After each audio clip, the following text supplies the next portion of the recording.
U vrijeme brzih promjena na tržištu tvrtke su suočene s nizom izazova. Hrvatska pošta zapravo ima nekoliko izazova koji su prvenstveno povezani s jedne strane sa digitalizacijom, s druge strane sa razvojem svog osnovnog poslovanja, ovog poštanskog, a s druge strane i sa čitavim nizom drugih izvora prihoda koji nas čekaju s obzirom na konkurenciju koja nam se pojavljuje i koja nam zapravo na različit način može ugroziti jedan dio poslovanja. Zato ulaganje u zaposlenike, u njihova znanja i kompetencije postaje sve važnije. U Hrvatskoj pošti znaju da su im zaposlenici najveća snaga, a u njihov intenzivan razvoj ulažu kroz akademiju pokrenutu prije 3 godine. Hrvatska pošta je nakon određenog vremena i reorganizacije zapravo pokrenula svoju internu akademiju sa ciljem da prvenstveno tehnološko znanje koje unutra postoji podijeli među svim zaposlenicima s obzirom na prioritete. A njih u Hrvatskoj pošti u više od 1000 poštanskih ureda razmještenih po cijeloj zemlji radi više od 10.000.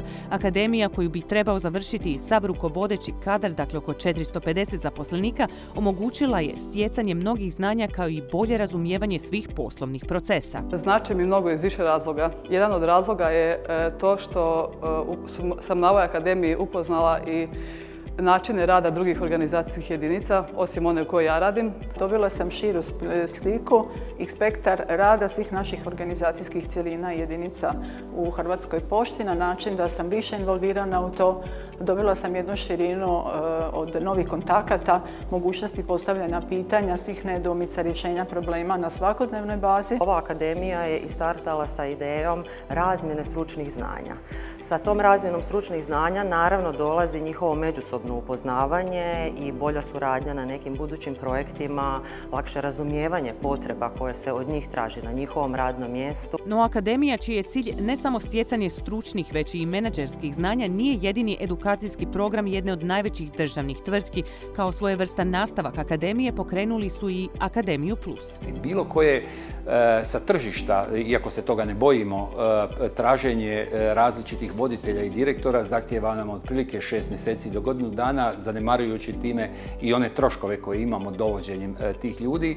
Dakle, cilj nam je da damo priliku našim radnicima da kroz interne procese u upravljanju ljudskim resursima prepoznamo takve ljude, a onda i da ih educiramo. Ta edukacija usmjerena je na razvoj takozvanih soft ili mekih vještina iz područja komunikacije i upravljanja zaposlenicima, a sve s ciljem razvoja kompanijske kulture u kojoj svi radnici dobro surađuju, a nezadovoljstvo je svedeno na minimum. Ovakvi programi, uvjeravaju pošti, osjete se i u njihovim poslovnim rezultatima, pa ne čudi da se izdvajanja za obrazovanje i usavršavanje zaposlenika svake godine povećavaju. Hrvatska pošta svake godine ulaže 20% više u ljude, u edukaciju, bilo kroz različite vrste akademije ili vanjske edukacije ili dovođenje vanjskih predavača ili odlaska na konferencije. Ulaganje u radnike je i prepoznato jer je pošta jedina tvrtka u javnom sektoru koja je dobila certifikat poslodavac partner, certifikat koji je potvrda za izvrsno upravljanje ljudskim resursima.